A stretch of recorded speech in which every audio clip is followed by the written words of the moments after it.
இந்தியாவுக்கும் பாகிஸ்தானுக்கும் இப்ப நடைபெற்று கொண்டிருப்பது ஒரு போரே இல்லை.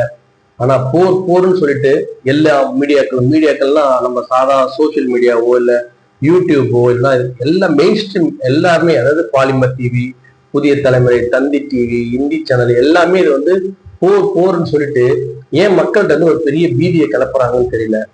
என்னதுல அவங்க வந்து லாபம்? இதை பற்றிய ஒரு சிறிய தொகுப்பு தான் இந்த நிகழ்ச்சி. முழுமையும் பாருங்கள், உங்களுக்கு உபயோகமான பல விஷயங்கள் இதில் அடங்கியிருக்கிறது.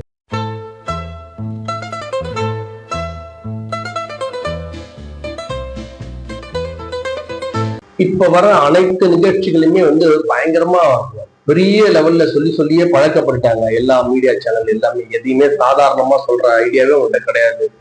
ஒரு சின்னதா ஒரே ஒரு விஷயம் நடந்தா கூட அது பெரிய பூதாகாரமா ஆகி இந்தியாவே அதை பத்தியே பேசுற மாதிரி அவனுக்கு 1008 பிரச்சனை இருக்கும். ஆனா அந்த சின்ன பிரச்சனையை பெருசாக்கி இந்தியால இருக்கு அது மட்டும்தான் பிரச்சனைன்ற மாதிரி உருவாக்க முடிவு பண்ணிச்சு இப்ப இருக்கிற மெயின் ஸ்ட்ரீம் டிவி சேனல்ஸ் எல்லாமே. அவங்களுக்கு வந்து சாதாரணமா விட மாட்டாங்க. இந்த மாதிரி ஒரு வாய்ப்பு கிடைச்சா அவங்க விட்டுருவாங்களா? அவங்க சேனல் ஓடுறதுக்காக என்ன பித்தலாட்டம் பண்ண முடியுமோ எல்லா பித்தலாட்டத்தையும் பண்றாங்க. சின்ன உதாரணம் சொல்றேன் கேளுங்க, நீங்களா அதை அனுபவிச்சிருப்பீங்க. 7ஆம் தேதி நைட் வந்து நள்ளிரவு 7ஆம் தேதி 8ஆம் தேதி அதிகாலை 1 மணிக்கு வந்து சர்ஜிக்கல் ஸ்ட்ரைக் நடக்குது பாகிஸ்தான் மேல. சரி, நடந்துச்சு. அது வரைக்கும் என்னடா இது இன்னும் பெருசா ஒன்றும் கிடைக்கலன்னு பார்த்துட்டே இருந்தாங்க. 8ஆம் தேதி 9 மணி போல இந்த ஐபிஎல் மேட்சை ஆஃப் பண்ணாங்க. ஆஃப் பண்ண உடனே ஆரம்பிச்சிட்டாங்க. அங்க இருந்து குண்டம் போட ஆரம்பிச்சிட்டாங்க. இங்க தாக்குதல் நடத்த ஆரம்பிச்சுன்னா ஓகே, கிடைச்சிருச்சு அவங்களுக்கு சாப்பிட்றதுக்கு நல்ல அவள் கிடைச்சிருச்சு மீடியாவுக்கு. உடனே வார் அனௌன்ஸ் பண்ணிட்டாங்க. நம்ம வெளியுறவுத்துறை மந்திரி சொல்லிட்டாரு, பாகிஸ்தானை முடிச்சிருங்கன்னு சொல்லிட்டாரு. 2 ஹவர்லயே பாகிஸ்தான் அழிஞ்சிரும். பாகிஸ்தான் பிரதமர் பாகிஸ்தானை விட்டு வெளிநாடுக்கு தப்பிச்சு விட்டாரு. அங்க இருக்கிற எம்பி எம்எல்ஏ எல்லாம் வந்து பதுங்குள்ள போய் ஒழிச்சுக்கினாங்க. அங்க நாடே வந்து நிர்கதியா இருக்கு. பலுசிஸ்தான்ல இருந்து அதை தனியா பாகிஸ்தான்ல தனியா நாடு கேட்கிற ஒரு அமைப்பு வந்து பலுசிஸ்தான். அது உங்களுக்கு தெரியும். ஏற்கனவே பாகிஸ்தான்ல இருந்து பங்களாதேஷ் பிரிஞ்ச மாதிரி இப்ப பாகிஸ்தான்ல இருந்து பலுசிஸ்தான்ல ஒரு குரூப் வந்து பிரிக்கிறதுக்கு ரெடியா இருக்காங்க. அவங்களும் உள்ள போட்டாங்க.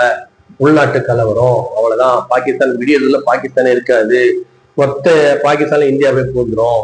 இந்திய ராணுவம் தான் அங்க இருக்கும். கராச்சி எரியுது, இஸ்லாமாபாத் பத்தி பதறுது, துறைமுகத்தை முடிச்சிட்டாங்க, ஏர்போர்ட்டை அழிச்சிட்டாங்கன்னு சொல்லிட்டு இரவு 2 மணி, அதாவது இவங்க 9-10 மணிக்கு ஏதோ ஒரு அட்டாக் ஆயிருக்கு இந்தியா மேல. இந்தியா வந்து கவுண்டர் அட்டாக் ஸ்டார்ட் பண்றாங்கன்னு தெரிஞ்ச உடனே 2 ஹவர் 3 ஹவர்ல மொத்த பாகிஸ்தானுமே அழிச்சிட்டாங்க. இவங்க நியூஸ் நம்ம கிட்ட சரி காலையில எழுந்து பாகிஸ்தான் அழிஞ்சது பார்த்தா ஒண்ணுமே ஆகல. அடுத்த நாள் காலையில பாகிஸ்தான்ல பார்லிமெண்ட் நடக்குது. எல்லாம் வந்து ஸ்போக்ஸ் பர்சன் வந்து பேசுறாங்க. இன்னைக்கு வரைக்கும் வந்து இன்னும் அந்த குண்டு வீச்சுகள் தொடர்ந்துகிட்டுதான் இருக்கிறத தவிர எதுவுமே அவங்க சொன்ன மாதிரி எதுவுமே நடக்கும். அப்ப ஏன் இவ்வளவு ஐபி ஏன் கொடுக்குறாங்க? எதுக்கு? இதுல என்ன ஒரு பெரிய ஆதாயம்? பெகல்காம் டெரர் அட்டாக், அதுதான் வந்து ஸ்டார்டிங் பாயிண்ட் இந்த பிரச்சனைக்கு. இதுக்கு முன்னாடி பல பிரச்சனை இருந்தது, பட் இந்த பிரச்சனை ஸ்டார்டிங் பத்தி மட்டுமே நம்ம பேசுவோம். பெகல்காம் டெரர் அட்டாக், ஜம்மு காஷ்மீர்ல இருக்கிற அந்த பெகல்காம்ல இருக்கிற சுற்றுலா பயணிகளை வந்து ஒரு 4 தீவிரவாதிகள் அட்டாக் பண்ணி அவங்கள ஒரு 26 பேர் வந்து இறந்துட்டாங்க. அதுக்கு பழிக்கு பழியா இந்திய ராணுவம் வந்து கிட்டத்தட்ட நல்லா எல்லாம் விசாரிச்சு கொடுத்து இவங்க தான் பண்ணியிருக்காங்கன்னு ஒரு முடிவு எடுத்ததுக்கு அப்புறமா என்ன பண்றாங்க, அந்த தீவிரவாத அமைப்பு அதுலயே பாருங்க தைரியமா வந்து ஒரு தீவிரவாத அமைப்பு வந்து நாங்க தான் அதை பண்ணோம். ரெசிஸ்டன்ஸ் ஃப்ரண்ட் அப்படின்ற ஒரு தீவிரவாத அமைப்பு என்ன பண்ணுது, நாங்க தான் இந்த வேலையை பார்த்தோம் அப்படின்னு சொல்லிட்டு தைரியமா வந்து அனௌன்ஸ் பண்றாங்க. இந்தியாவுக்கு வந்து ஒரு டார்கெட் இருக்கும், இந்தியாவோட வந்து நிம்மதியா இருக்க விடக்கூடாதுன்னு சொல்லிட்டு. இது வந்து பாகிஸ்தான்ல ஒரு பிரச்சனை நடப்பா, எந்த நாட்டையும் குறை சொல்றதுக்காக வேறொரு காணொலியில வந்து இதுல என்னென்ன பாகிஸ்தானுக்கு என்னென்ன இருக்கு இன்னொரு காணொலியில பேச போறோம். அதுக்கு முன்னாடி இப்ப இந்த பிரச்சனை பத்தி மட்டும் பேசும்போது, பாகிஸ்தான்ல வந்து ஒரு 2 அமைப்பு இருக்கு, லஷ்கர் இ தொய்பா, ஜெய்ஷ் இ முகமது 2 அமைப்பு இருக்கு. இந்த 2 அமைப்போட வேலையே என்னன்னா இந்தியாவை நிம்மதியா இருக்க விடக்கூடாது. அதுக்கு வந்து இப்ப நீங்க உதாரணத்துக்கு எடுத்துங்க, ஏன் வந்து இந்த மாதிரி வந்து பண்றாங்க அப்படின்றத நம்ம பின்னால் இன்னொரு வீடியோல பார்ப்போம். இந்த நிகழ்ச்சிக்கு இப்ப தேவையில்ல, வேற வீடியோல பத்தி நான் சொல்றேன். இப்ப இந்த 2 அமைப்பு என்ன பண்றாங்க, இவங்க மேல இந்தியா மேல எந்த பிரச்சனாலும் இவங்க 2 பேர் தான் பொறுப்பெடுத்துப்பாங்க. ஆனா இது புதுசா இந்த ரெசிஸ்டன்ஸ் ஃப்ரண்ட்னு சொல்லிட்டு ஒரு குரூப் வந்து பொறுப்பெடுத்துக்கிறாங்க. ஆனா இதுக்கு வந்து மூளையா செயல்படுறது பாகிஸ்தானுடைய சப்போர்ட் இல்லாம, நல்லா புரிஞ்சுக்கணும், நம்ம நாட்டோட எல்லை இருக்கு, அந்த எல்லையை வந்து தாண்டி வரணும்னா அந்த நாட்டினுடைய உதவி இல்லாம தாண்டி வர முடியாது. நம்ம இந்தியா விட்டு ஒருத்தர் வெளியில போனோம் அப்படின்னு சொல்லி சொன்னா, அப்ப இந்திய படை எல்லைப்படை இருக்கும் போது அதை மீறி வந்து இந்திய மக்கள் வந்து எப்படி போக முடியும்? அதே மாதிரி பாகிஸ்தானை விட்டு ஒரு டெரரோ யாரோ ஒருத்தர் வராங்க அப்படின்னா பாகிஸ்தானுடைய உதவி இல்லாம, ராணுவத்தின் உதவி இல்லாம உள்ள வர முடியாது. இது ரொம்ப ஈஸியான ஒரு விஷயம். இதை நம்ம அண்டர்ஸ்டாண்ட் பண்ணணும். நம்ம பாகிஸ்தான்கிட்ட சரி இருக்கா, தப்பு இருக்கா, செஞ்சதுக்கு தப்பு இருக்கா, ஆனா இது அவனோட உதவி இல்லாம பண்ணவே முடியாது. ஸோ இந்தியா என்ன எப்பயுமே ஏன் இந்த மாதிரி டெரர் அட்டாக் வந்தா ஏன் பாகிஸ்தான் மேல தாக்குதல் தொடுக்கிறாங்க அப்படின்னா அவங்க உதவி இல்லாம உள்ள வர முடியாது. ஸோ இவங்க 4 பேர் இந்த மாதிரி தாக்குதலுக்கு போன உடனே இதுக்கு மூளையா செயல்பட்டவங்க அவங்க மறுபடியும் எப்பயும் போல கவர்மெண்ட் கேட்கும், எங்கிட்ட கொடுங்க பண்ணுங்கன்னா இவங்க இல்லை, இந்த மாதிரி ஆளுங்களே இங்க இல்லை. அது பாகிஸ்தானோட மிகப்பெரிய போய் இந்த மாதிரி ஆளுங்களே இங்க இல்லை, நாங்க உதவி பண்ணல, ஒத்துப்பானா ஒத்துக்கவே மாட்டான். எந்த திருடனும் நான் திருடனும் ஒத்துக்கவே மாட்டான். எந்த கொலைகாரனும் நான் கொலை பண்ணணும் ஒத்துக்கவே மாட்டான். அந்த வகையில பாகிஸ்தான் என்ன பண்ணுதுன்னா, இல்ல இங்க யாருமே இல்லை, இது நீங்க செயற்கையா கட்டின கதை, எங்களுக்கு இதுக்கு சம்மந்தமே கிடையாது அப்படின்னு சொல்லி ஒரு கதையை கட்டுறாங்க. இப்ப இதை பார்த்துட்டு இருக்கும்போது இந்தியா என்ன பண்ண முடியும்? சும்மா அமைதியாலாம் இருக்க முடியாது. அது நல்லது இல்லை, நாட்டுக்கு நல்லது இல்லை. நீ ஊருக்கு நீ அடிச்சுட்டு போனா உன்னை சும்மா விட்டு நாளைக்கு இன்னொரு ஒருத்தர் அனுப்புவேன். அதுக்காக இதை பண்ணிதான் ஆகணும். அது செஞ்சல எந்த மாற்று கருத்தும் கிடையாது.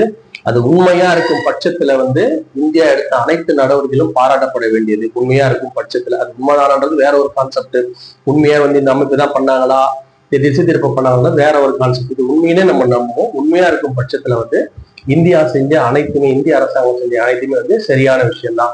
இது யாரெல்லாம் அந்த இடத்துல பாகிஸ்தான்ல டெரரா இருந்தாங்க, டெரர் குரூப்ஸ் எங்க இருக்கோ அதை பாகிஸ்தான் அழிக்க மாட்டாங்க. அவங்கதான் அழிச்சுக்கணும், அவங்க அழிக்கல. ஸோ இந்தியா இங்க இருந்து ஆரம்பிச்சு அழிச்ச வரைக்கும் எல்லாமே கரெக்டு, எதுவுமே தப்பு கிடையாது. சரி, ரைட், எல்லாம் முடிஞ்சு போச்சு. இப்போ பாகிஸ்தானுக்கு சும்மா இருக்க முடியுமா? இப்போ அடுத்த பிரச்சனை. இப்ப பாகிஸ்தான் என்ன பண்ண முடியாதுன்னா, என் நாட்டுல என்னோட சம்மதமே இல்லாம என் நாட்டுல அடிச்சுட்டு போயிட்டேன். இந்தியா எதுக்கு அவங்கள சண்டை போட்டுச்சு? இந்த கௌரவ பிரச்சனை ஆயிடுச்சு. என் ஊர்ல 26 பேர் நீ ஆள் இல்லாம 4 பேர் அமைச்சு குழப்பம் விட்டுருவானாட்டு இந்தியா பாகிஸ்தான் அட்டாக் பண்ணுது. பாகிஸ்தான் என்ன பண்ணும்? அது ஒரு நாடுதான். அங்க இந்த கௌரவ பிரச்சனை இருக்கும். எல்லாம் நம்ம தான் பேசலாம். இங்க எப்படி நம்ம தான் இந்தியா 2 முடிச்சிச்சு, பாகிஸ்தானை முடிச்சிச்சு, அது 1000 கதை பேசுற மாதிரி அவங்க 1000 கதை பேசினதா இருப்பானுங்க.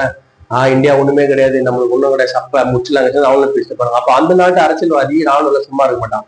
உட்ரா ஃபிளைட்னு சொல்லிட்டு என்ன பண்றானுங்க, இங்க அதே மாதிரி ஒரு சர்ஜிக்கல் ஸ்ட்ரைக் பண்றதுக்கு ட்ரை பண்றானுங்க. எப்போ? மே 8. இதுதான் நடந்தது. இதை இந்திய ராணுவம் முறியடிக்குது. அதுக்கு ஒரு பதிலடி மறுபடியும் அவன் அதுக்கு மறுபடியும் பண்றான். இதுதான் நடக்குதே தவிர வார்னா இப்படிலாம் இருக்காது. வாரை பார்த்துருப்பாங்கன்னே தெரியல. இப்ப இருக்கிறவங்க வாருன்றதுக்கு எவ்வளவு கொடுமையானது. அது ஆரம்பிச்சாலே தெரிஞ்சு போயிடும். மொத்த இந்திய நாடுகள் எல்லாமே ஸ்தம்பிச்சிடும். அந்த அளவுக்கு இருக்கும். வார்னா சும்மா வெறும் எல்லை மீறிய தாக்குதல். இது எப்பவுமே நடக்கிறது தான். இந்தியாவில பாகிஸ்தான் ஸ்டார்ட் பண்ணுவாங்க, இந்தியா பதிலடி கொடுக்கும். பட் இது தாக்கும் அது தாக்கும், எல்லை பகுதியில் மட்டுமே சுத்தி அடிச்சுட்டு இருப்பாங்க. இப்ப வார்னு வந்துட்டா பல நாடுகள் சப்போர்ட். இப்ப உக்ரைனுக்கும் ரஷ்யாவுக்கும் நடந்த வார், இப்ப ரஷ்யாவுக்கு பல நாடுகள் சப்போர்ட் பண்ணும், உக்ரைனுக்கு பல நாடுகள் சப்போர்ட் பண்ணும். அதுதான் வார். இது எல்லை மீறிய தாக்குதல். இந்தியா ஃபர்ஸ்ட் அங்க போச்சதுக்கு காரணம் இந்த பெஹல்காம் இந்த பெஹல்காம் டெரர் அட்டாக்கால இந்தியா அந்த ஊருக்கு போகுது. அவன் அங்க போய் இன்னும் திருப்பி தாக்குறான். இது 2 பேரும் கௌரவ பிரச்சனை தான். இது வார் கிடையாது. ஆனா இது இந்த மெயின் ஸ்ட்ரீம் மீடியாஸ் என்ன பண்ணுது, மிக பெருசா பேசி பேசி பேசி பேசி பேசி வார அதுவாயிடுச்சு இதுவாயிடுச்சு மக்களை பயமுறுது. ஒண்ணும் கிடையாது. இது எல்லை மீறி தகவல். சில உயிரிழப்புகள் ஏற்படுது, மருந்து பக்கமா சில உயிர்கள் ஏற்படுது. அதை தடுக்கிறதுக்காக அரசாங்கம் 2 அரசாங்கம் முயற்சி பண்ணிட்டு இருக்கு. இந்த பெரிய பதற்றத்தை ஏற்படுத்துறதே மீடியாவுக்கு என்ன அட்வான்டேஜ், ஏன் இவ்வளவு வேலை பார்க்கலாம்? அந்த வியூஸ்க்காக அவங்க போடுற தம்ப்நெயில் எல்லாம் பாத்தீங்கன்னா, அவங்க எழுதுறதெல்லாம் பாத்தீங்கன்னா கஷ்டமா இருக்கு பாக்குறதுக்கே. இது ஒரு நாட்டு விஷயத்துல கூட இவ்வளவு நம்ம இதுவா இருக்கக்கூடாது. பாகிஸ்தான் அழிந்து விட்டது, பிரதம மந்திரி ஓடிட்டாரு, பதுங்குள்ள பதுங்கிட்டாரு, தலையில்லாத முண்டமாகிட்டது பாகிஸ்தானு, அங்கிருந்து இந்தியா எல்லாத்தையும் அச்சு வச்சிச்சு, இந்தியா அனுப்புற எதையுமே அவங்களால தடுக்க முடியல. இதெல்லாம் தேவையில்லாத விஷயங்கள். அட்லீஸ்ட் இது நாட்டினுடைய பாதுகாப்பு சம்பந்தப்பட்டது. இதுலயாவது மக்கள்கிட்ட வியாபார நோக்கம் இல்லாம உண்மையை எடுத்து சொல்லுங்க. என்ன நடக்குது, என்ன போயிட்டு இருக்கு, என்ன வந்துட்டு உண்மையை சொல்லுங்க.